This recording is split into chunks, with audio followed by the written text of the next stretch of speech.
Bapa dia Maisarah mendakwa, anaknya telah diikat dan diserkap semata untuk mendapatkan darah dan beliau telah menceritakan semula detik-detik anaknya itu di HTAR sebelum hembusan nafas terakhir. Apa yang berlaku sebenarnya?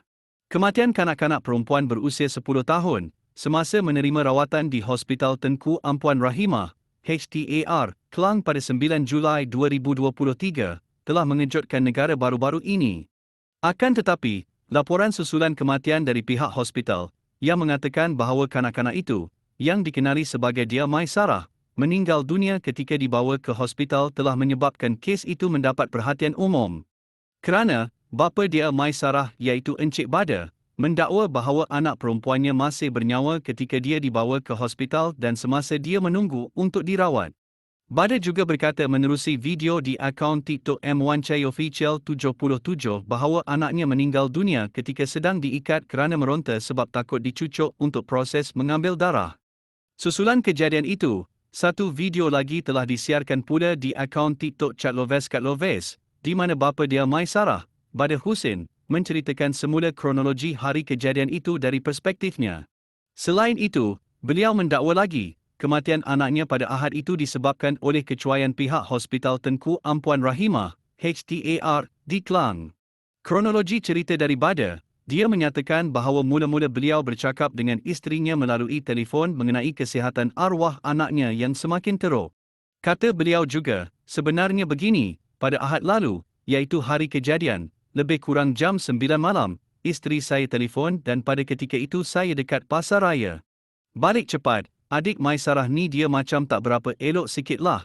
Dia ada masalah nafas sikit, macam semput sikit. Abang balik ya. Bada menjelaskan mengenai perbualan panggilan telefon dia dengan isterinya. Menurut beliau lagi, sebaik tiba di rumah, dia terus memandikan anaknya sebagai persediaan untuk membawanya ke hospital untuk mendapatkan rawatan. Dan katanya dalam video lagi, sampai di HTAR, saya ambil nombor dan bayar lalu menunggu lebih kurang 40 hingga 45 minit. Selepas itu, dia, iaitu pihak hospital, suruh saya pergi ke zon kanak-kanak di sebelah kecemasan. Sampai di sana, iaitu zon kanak-kanak, saya menunggu lagi dalam 20 minit macam tu, lama juga. Apabila tiba giliran anak saya, pihak hospital mula periksa degupan jantung, mereka tengok tahap oksigen dalam darah dia. Di situ mereka mula kelam kabut sebab oksigen dalam darah dia memang tak cukup. Mula-mula saya tengok tu tahap oksigen dia jadi 90, 80, 70 macam tu.